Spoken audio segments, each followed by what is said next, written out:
Assalamu alaikum, hurmatly mekendешler, Kırgız жұртчылыгы, кандайсыңар? Баарыңар амансыңарбы, тынчсыңарбы? Мындай жаман илдеттен алыссыңарбы? Биз эми тагдырдын деп айта албайбыз. Эми ушу жигиштердин айынан чет мамлекетте жүргөн мекендештерибиздин катарында эле мен дагы ушу Москвада жашайм. Эми понятно эмне үчүн биз бул жакта жүргөнүбүз баарыңарга түшүнүктүү деп ойлойм. Ошентсе дагы ушу иштеп жүрүп эми баягы соц тармактарды карайсың, көрөсүң. Şunun içinden benim bir yakından tanıgan hem de lişini mamilem yok, просто benim murdagı jetekçim tüzden tüz söp degende bul kişinin atı jönü Urmanayev Sultan Isakunovich деген. Ошо киши чоң казатка келип, ошо мясокомбинаттагы, балыкчыдагы мясокомбинаттагы жерлер боюнча элдер менен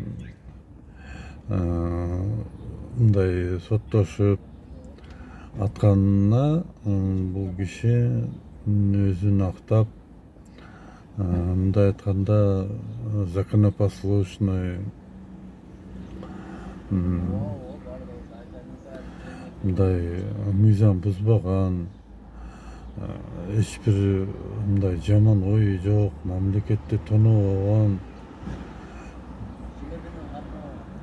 Бир сөз менен айтканда мындай милый болуп көрүнүп атат да.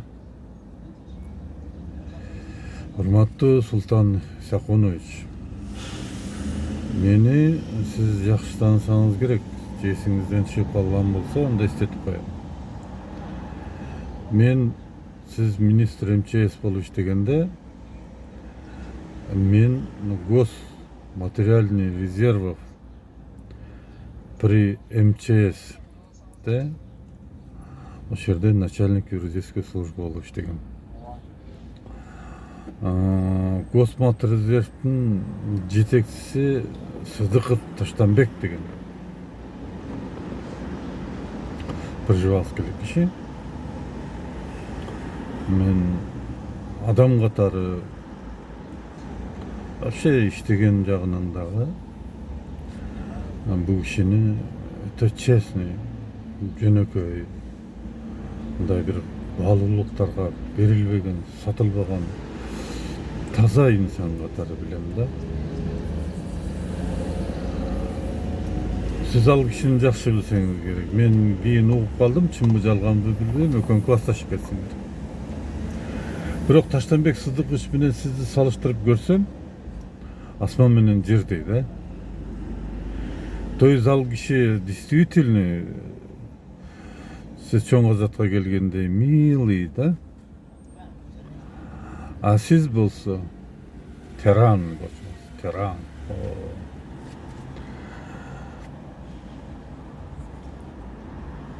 Ben эмне үчүн бул сенин нерсени айтып атам? Сиз менин колум менен Таштанбек Сыдыковичтин дагы жардамы менен биз чоң балайыны баштаганда калганбыз. Бул материалдарда бар, Госматрезервде. Eski Союз mezgilde, şu hazır жакшы эсимде жок, мелкомбинат мамлекетке караштуу болгон. Өзбекстандан газ алып, газдын ордуна эт берген. ошо месокомбинаттан сиз бул месокомбинат ошо мезгилде мен иштеп жүргөндө сиздин менчигиңиз болчу. Эми кандай кылып кимге жазып койгонсуз, бүгүн айтып атасыз мен убактылуу аткаруучу директор деп. Бул жомокту сиздин неберелериңиз ham ишенбейт. Мен сизге ачык эле айтып коеюн. Ошондо мен билишимче 4000 тонна эт беле ушундай да. Мен жакшы эстей албай атам, сынбасын. 1 сом Союз мезгилинде 1 сом канча тыйындан кеткен? 1 сом 53 тыйындан бекен ушунча кеткен. Өзбекстанга. А сиз талап кылган мезгилде доллар 360 болчу. Базарда эт 350 канча сом эле, 360 сом эле ушундай болчу. Койдун эти. Сиз ошол 4000 эми образно айтып коелу 4000 тонна. 4000 тоннаны баягы 1 сом 50 канча тыйындан эмес Союз мезгилиндеги. Ошо мезгилдеги 2000-жылдар болуш керек. 3 сом 50 канча тыйын менен бересиң, ушуга кол коюп бер дегенсиз. Мага Таштанбек Сыздыкович айткан, мен айткан, мен муну үчүн атылып кетем. Бул деген мамлекеттин мүлкү. Бул берилген мезгилде башкачана. Бүгүнкү сумма башкачана. Эгерде ошол мамлекеттен распоряжение чыгарыптыр, мейли. Количество чыгарганда, кыйтыр да суммарны чыгарбайт да. Анан ошончо тонна этти бүгүнкү күндүн баасы менен бересиз. Мен билбейм, может быть, бир айдай өзүмүн прямой генеральный директоруме мындай отказ бердим. Мен иштен кетишим мүмкүн, бирок мен буга кол койбойм. Мен муну үчүн юрфакты окуган эмесмин. Мен эч качан каалабайм.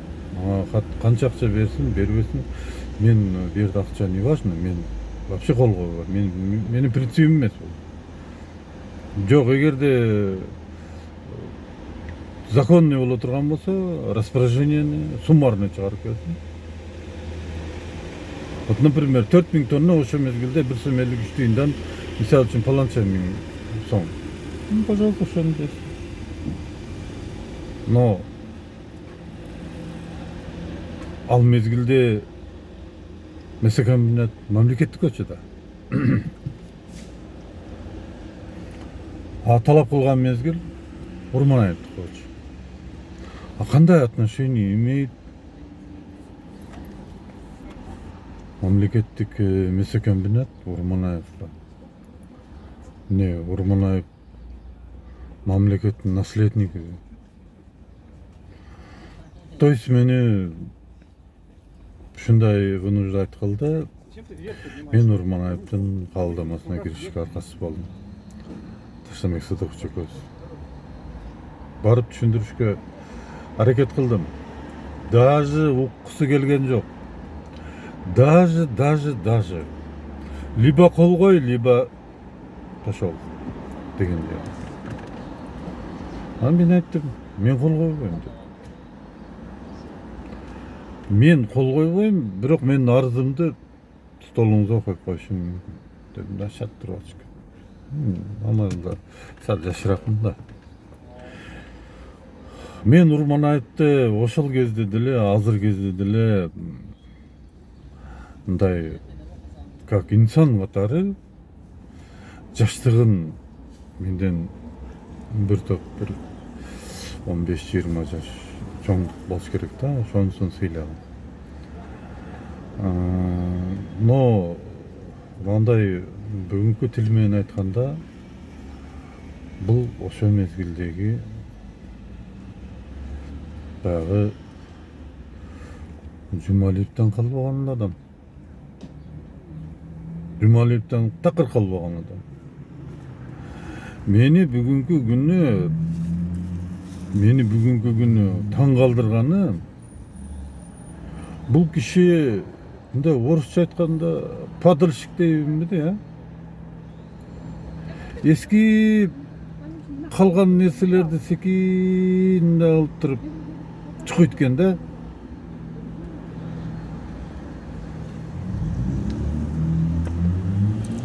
Значит, бул киши негизи жакшы киши эмес.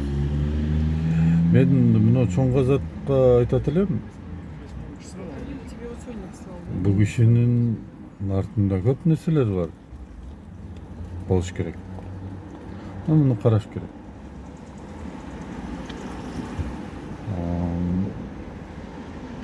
Мен ошо эл журтка информация катары эле ушуну айтып коеюн дедим. Информация катары эле.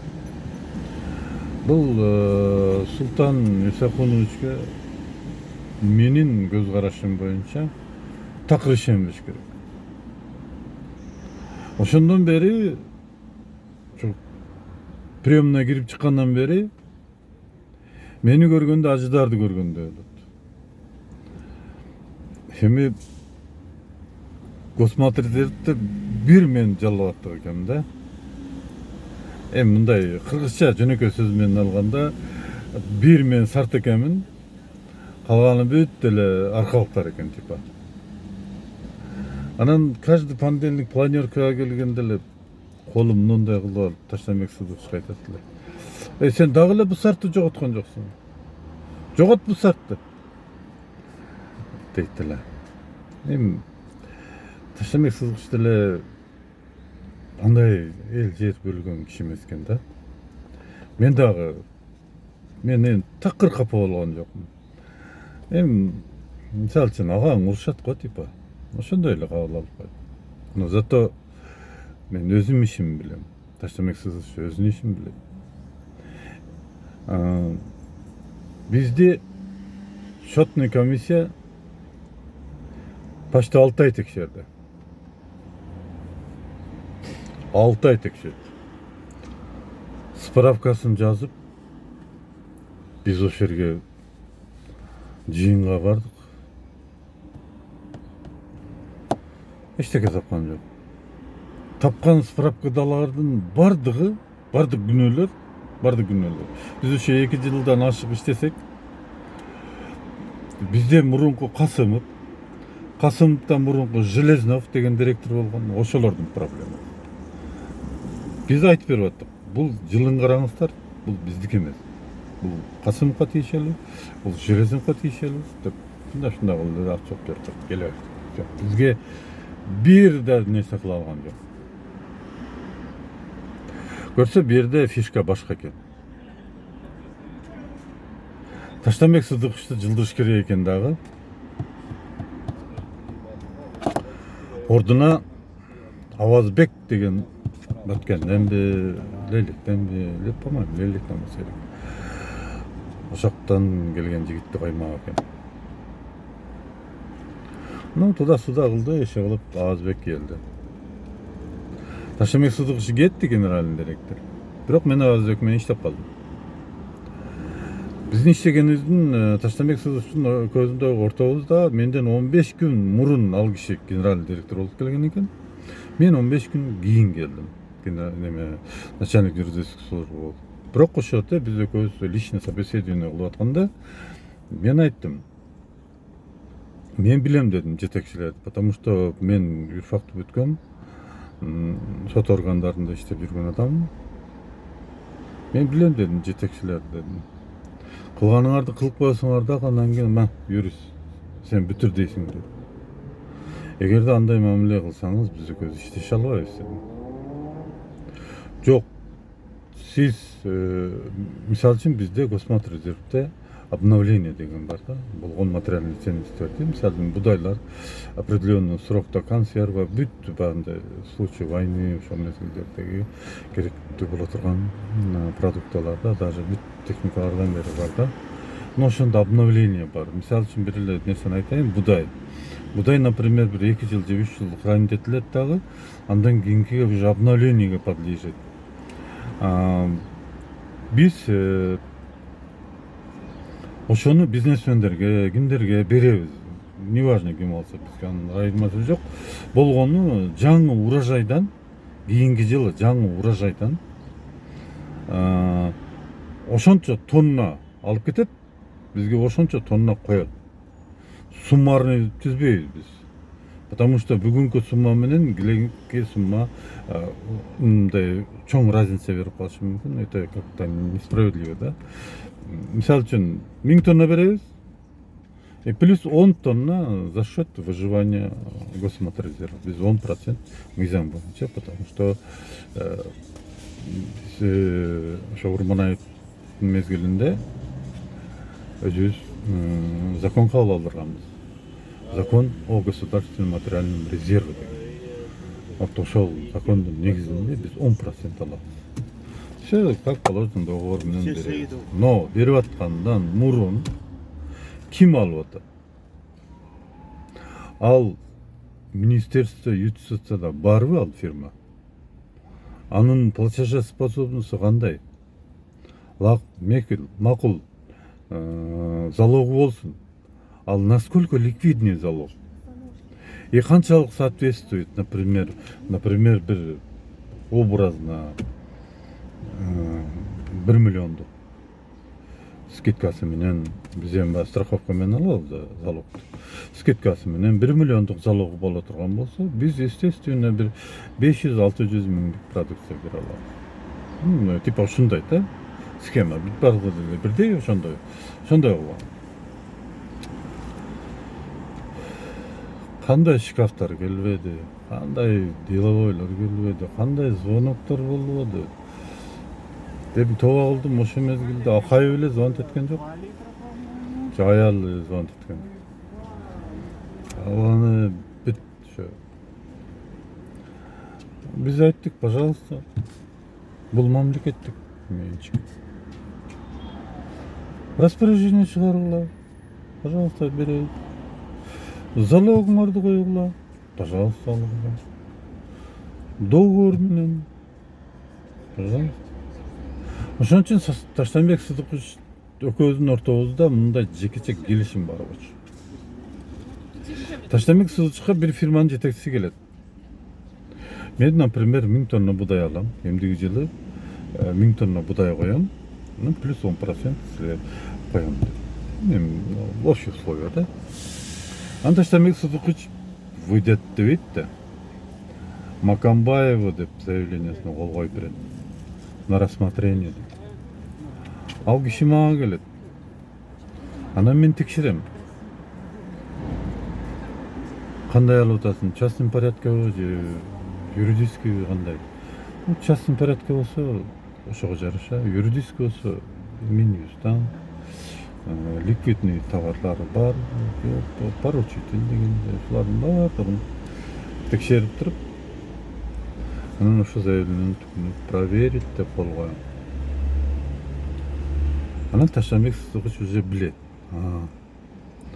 Значит, бул ошо танымажга жараша немеси бар экен да деп. Мага берсе болот экен дейт. Биздин сүйлөшкөн жерибиз ушул.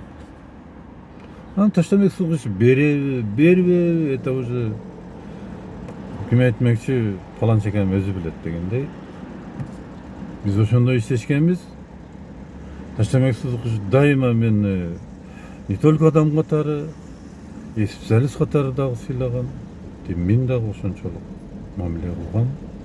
Бизди 6 ай текшергендер дагы счетный палата бир нерсе таба алган жок, бир нерсе. Урман айып ошо классташ болсо мындан кабары бар. Ал эми Таштанбек Сыдыковичтан кийинки Авазбек фамилиясын эсимден чыгарып атам. Бул бала өтө скользкий болчу. Андай да, лаппай да. Эми ал өзүнчө бир болсо тема болот ал. Бул баланын акылы анча адамдарда жок да. Бирок мени алдап кетем деп ойлойт да. Мени алдап кете алган жок. Аны менен дагы ошо кырылыштык, тил табыша албадым. Азбек беремин, жеймин дейт. Азбек биринчи жумушка келгенде арбак мындай туберкулезге окшогон адам болчу. Бир жылга жетпей курсак сайылып семирип кетти. Неге? Капуста жеген да туурабы? Ошол. Мен бул башка тема, короче. Башка тема. Биз ташамаксыз башка жакка кетти, мен башка жакка кеттим. Эми итогу каяка бардык? Итогу Москвада жүрөбүз. Мына мен эгер өзүмдү мактасам, мына честный адаммын, шундай болот. Но бирок Урманаевди честный адам деген. Бул бер жагы эң эле бер жагы болгондо бул бүлкү да.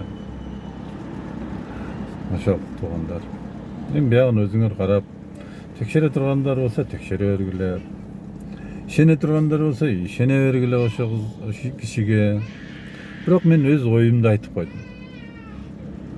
Бу жерде мен башкача бир өч алуу же тиги бу деген такыр оюмда жок.